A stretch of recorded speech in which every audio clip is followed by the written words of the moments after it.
Unajua natoka ngoko nje wanaweza kusema oh tulidump Mustafa. Mimi ndo na dumpigia watu hii. When you think about some of the best Kapuka artists in the early 2000s, Colonel Mustafa's name will always ring a bell. But over the years, his celebrity status has declined. So what really happened to Colonel Mustafa and where is he now? So please sit back, relax and grab your popcorn because we are about to dive deeper into Colonel Mustafa's life and find out what really got into the way of his career. But before we get started, please like the video and subscribe to the channel if you haven't already. I'll catch you after the intro.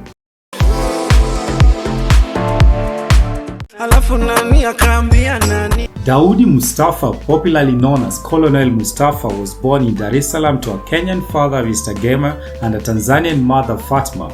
The musician always prides himself as a child conceived out of wedlock. Yeah, Mustafa is so vocal about it. Fresh sana, ni mtoto wa nje ya ndoa, anaongea tom nyama everywhere, lipunda. Mbona unajiita mtoto wa nje ya ndoa? Ni maisha nimepitia man. Yeah. Unamaanisha nini hasa? Umepitia maisha gani Mustafa Colonel? Mtoto wa nje ya ndoa ni mtoto wa nje ya ndoa tu. Mustafa started his education in Tanzania but got transferred to Kenya where he completed his studies.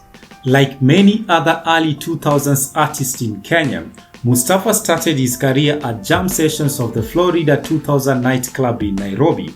During that time, he was discovered by producer and one of the co-owners of Ogopa DJs, Lucas Bikedo. Originally, Mustafa was in a group of 20 members known as Desert Vultures. Later on, 18 group members left and only he and then his best friend Nasty Thomas were left. So they had to rename the group to Duke's Vultures and it became highly respected in the Kenya music industry. Their debut single Mona Lisa became a prominent national hit.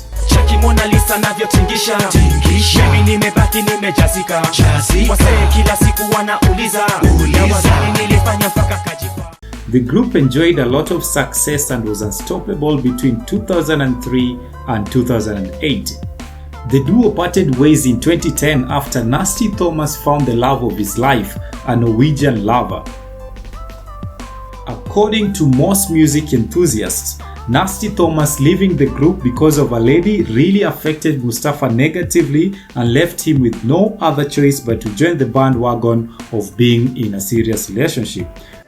Ilifika point Omar alikuwa anataka kuoa na alitaka kuwa na familia na aende. Wewe hujapata hiyo point kabisa kufikia sasa. Sasa unajua mimi niko na hesabu zangu. And that's when the scandalous Mustafa came into existence. In the heat of controversy, he don't miss. Immediately after the departure of his music partner, the Mtani.com hitmaker took his relationship with then his girlfriend Maria seriously.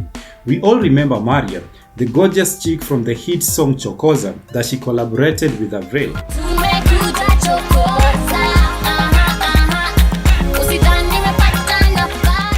The two were the talk of the town, always in the spotlight for their relationship. They were the epitome of the perfect celebrity couple. They even did some songs together, one of them being their hit song, Hey Baby. Hey, hey, hey, baby. Then one day Maya traveled to Tanzania and that's when things got messy. We can't categorically confirm the exact date Maria left for Tanzania, but we believe it was around 2013. Mustafa dumped Maria after the trip for allegedly cheating on him with multiple celebrities, including his close friends. In 2016, Mustafa threatened to reveal all celebrities the songstress cheated on him with after the holy month of Ramadan, something he never did. A week later, Maria cleared the air and said that she only left the relationship because Mustafa was abusive and frequently battered her. Maria said, "He knows the truth and I want to remind him why I left. I can never be with an abusive man." Fast forward to 2019 and Mustafa finally confirmed that the mystery man Maya cheated on him with was none other than Ruben Ndege, an accomplished media personality in Tanzania. Mimi nasema alicheat kwa relationship. Kuna watu ambao wanajua hiyo story what went down at that time. Ali travel akaenda TZ, alienda kufanya mambo zake. By the time ana come home, nikapata simu, nikaona vitu mingi. Kwanza kuniambia ni wapi alikuwa.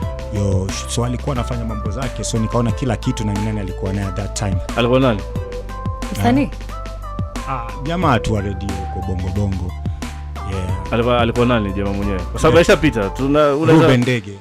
Besides infidelities, the other reason for their breakup was their religious differences, since Mustafa was a Muslim while Maria a Christian. Rumors also had it that the Dodoma Singida hitmaker dated Kenyan socialite Huda Monroe after photos of the two began to pop up all over the internet. This was in 2014, just a few weeks after Huda and Prezzo ended their relationship. When she was asked about Prezzo in an interview, this was her reply. Unajua kwanza Prezzo kwanza his old news unajua. So we can't talk about him right now. After that tumwongelee Mustafa kwa amekuja. Sasa unajua is my man now. So yeah. Kwa Prezzo mwache yeye anapenda kutafuta sana umaarufu yani. However, things didn't last and it appeared their romance was brief. According to Mustafa, it only lasted for 2 weeks, but he shagged the socialite 50 times in those 2 weeks. Huda, however, denied dating Mustafa, calling him a lofty dreamer. In 2019, responding to a Q&A session with her fans on Instagram, Huda Monroe insisted she never dated Mustafa. The former Big Brother Africa contestant wrote, "I never dated Colonel. We just did a song and it was just a stunt to promote it." That was not the only time the singer and Prezzo had been at odds over Prezzo's ex-girlfriend.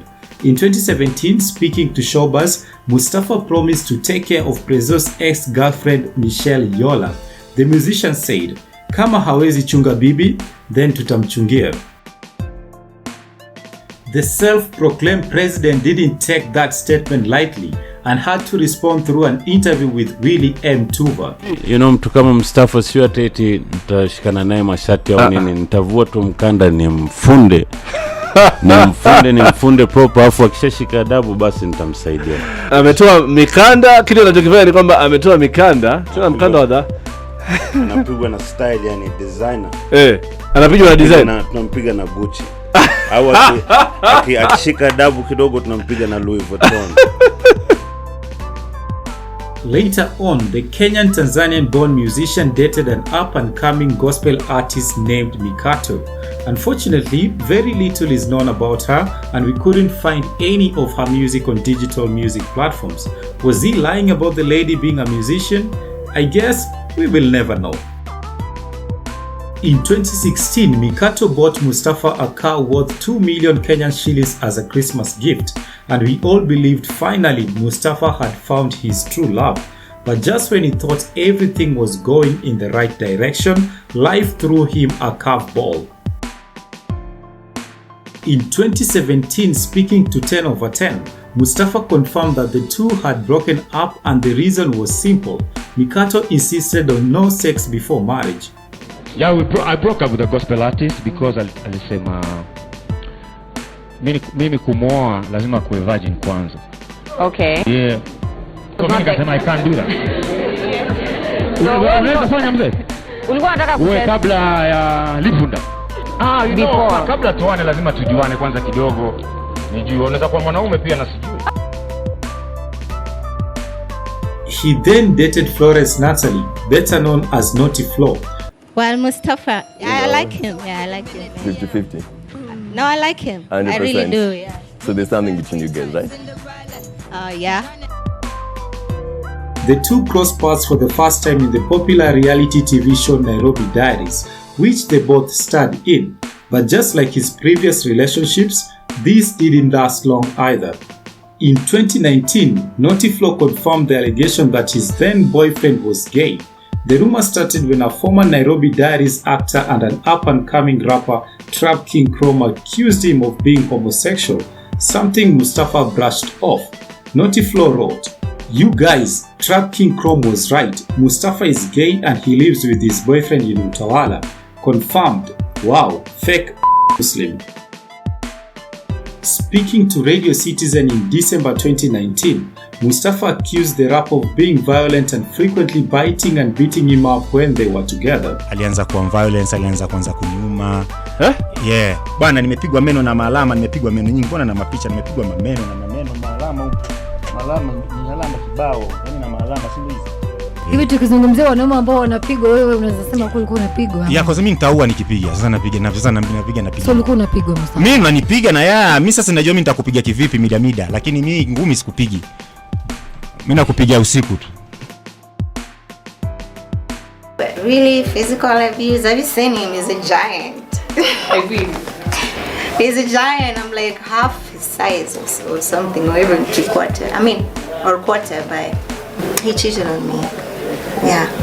I'm sorry. He cheated on me, that's why I broke up with him, yeah. You know, I found messages and stuff. You would be angry, you know, because I've not cheated on you. I expected you to do the same. Maybe I slapped him once or twice because I caught him cheating on me or something. Naughty Flo is now dating a lady by the name of King Alami.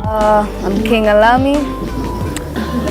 I'm a stud, very outgoing, shy, very, very shy, very jealous. Yeah, I think that's me. Now, let's get this right. Naughty Flo left Mustafa because she believed he was gay just to date a lady? In one of his interviews in 2020, Mustafa said that it's about time all those ladies he's dated pay him for using his name for fame.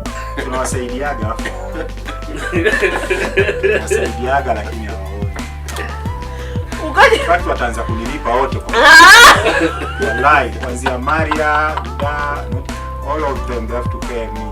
Kwa market side. Hapa market.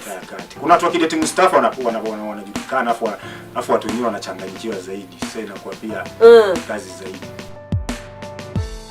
These days, Mustafa is still releasing music, though not as frequent as he used to do back then. If you enjoyed this video, let us know below, and thanks for watching Fast Gossip 254. Bye!